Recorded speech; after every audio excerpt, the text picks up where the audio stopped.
AP తెలంగాణపై BJP MP Tejashwi సూర్య వ్యాఖ్యలపై ఇవాళ లోక్సభలో కాంగ్రెస్ ఎంపీలు నిరసనకు దిగారు. ఆయన క్షమాపణ చెప్పాలని డిమాండ్ చేశారు. తెలంగాణ ఎంపీలు పార్లమెంటు ముందు ప్లకార్డులతో ఆందోళన తెలిపారు.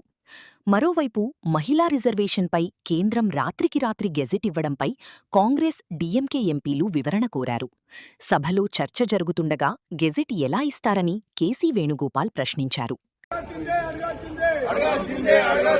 తెలంగాణ ప్రజలకు వెంటనే క్షమాపణ